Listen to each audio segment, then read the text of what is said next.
Hey guys, it's their boss, and today we're going to be reviewing It Comes at Night. So I didn't know much about this film going into it. I saw a couple of the trailers and some of the TV spots, and it looked really intriguing.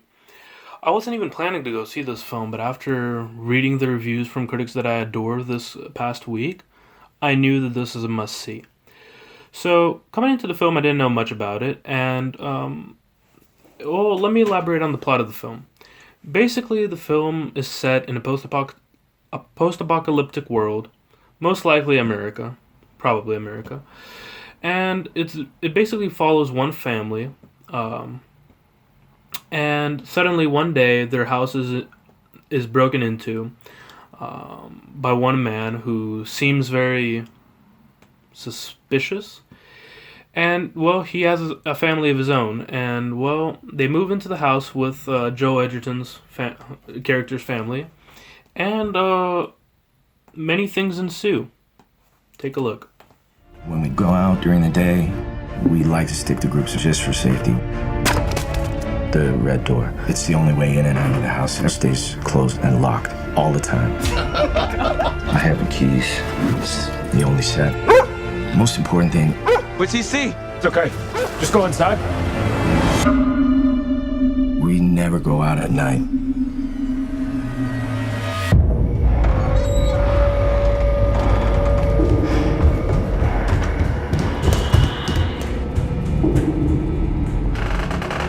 The door was already open when you got there. Yeah. Then who opened it?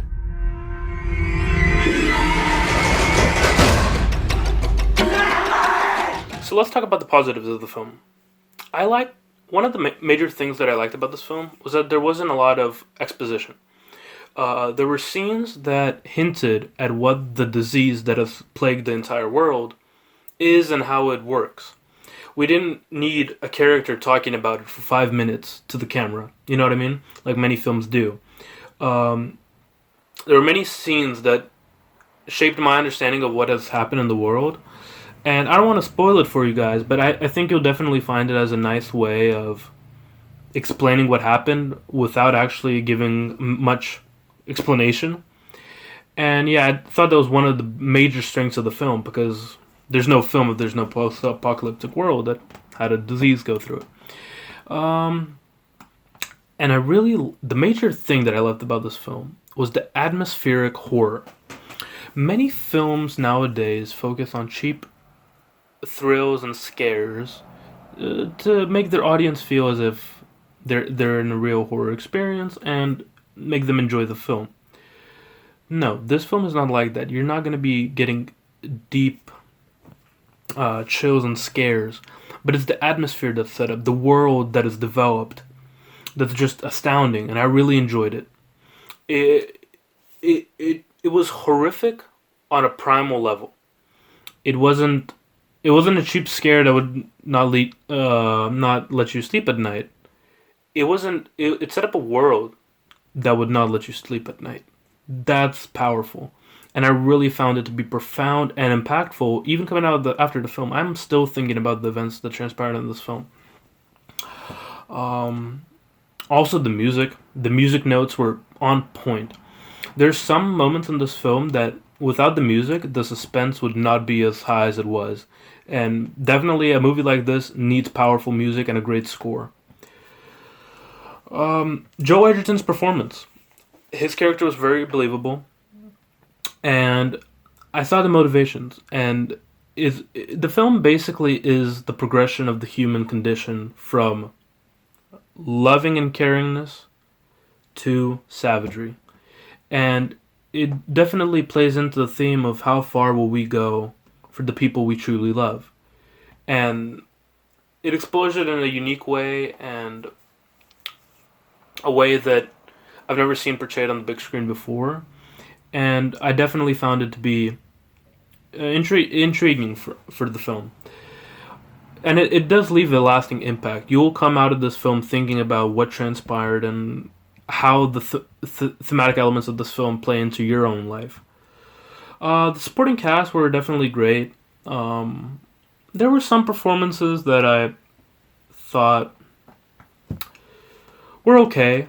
but they didn't need to be excellent or Oscar worthy. It was great overall. Also, I loved the length of this film. The film is about an hour and 37 minutes. Let's say about an hour and 55 minutes if you count the previews before the film. And it doesn't feel... Nothing's extra. Nothing's extra. No scene feels as it was shoved in. It's the exact amount of time to tell this story. It's a very small scale story, and that's what I love about it. It's not a horror film where you're going to be getting like zombies coming in from a different size and a huge wave of zombies. None of that. It's very small scale, and it focuses primarily on one family and their journey. And that's what I really liked about it. There was a focus in the film, and the runtime of the film definitely served it. Nothing felt... it didn't feel long at all. It didn't feel boring. I never looked at my clock. It was the perfect time for the film.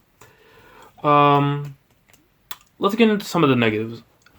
One of the primary negatives of the film for me is that it was nothing like the trailers. The trailers set up a suspenseful mystery, and it seems very dark. That there's someone in the house who's not supposed to be in there, and something really spooky.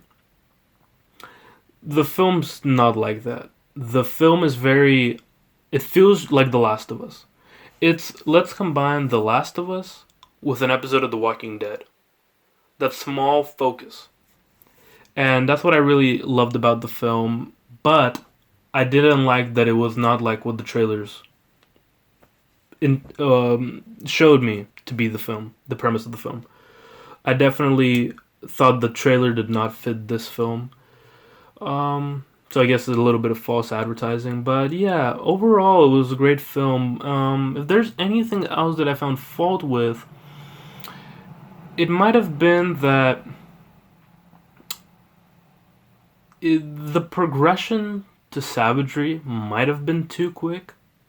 I don't want to spoil it here, but the journey and the progression that Joe Edgerton's character goes on might have been a bit rushed, but that's a minor gripe. I definitely saw what they were going for and definitely got the emotional beats and the thematic elements they were going for. So yeah, it wasn't a major problem. Maybe I would have just adjusted that. But overall, don't be expecting some cheap thrills or scares. It's definitely not like an Annabelle or a Saw or any of those type of films. It's definitely a slow-paced film with atmospheric horror. That's what I like to call it. So yeah, it's definitely a fun film. Well, not fun. It's a dark film, but you'll have a joy watching it. I think it's one of my top films of the year so far. The performances were outstanding. The score was excellent. And the backstory, as explained through the scenes and actions of the characters, was on point. I really enjoyed it. And yeah, and the small scale of the story. That's what we're missing that. Nowadays we have Justice League, Avengers, the Dark Universe from Universal, the Fast and Furious franchise. Everything's so big and large, and this story is very concise and focused on one area, one family, and a single group of emotions. That's what I really loved about this film. So yeah, definitely wish you guys to go watch this. And let's review this film. My score: 4 gas masks out of 5. It was definitely an enjoyable film, and you guys should go watch it. But I know this week is very crammed with The Mummy coming out, this film, and Wonder Woman being in theaters, and Pirates of the Caribbean and Baywatch still being in theaters, but those were not too good. But yeah, hopefully you guys will make it out to go watch this film. Hope you guys enjoyed the video as well. If you like this video, please subscribe and like the video. See you guys in the next one. Peace.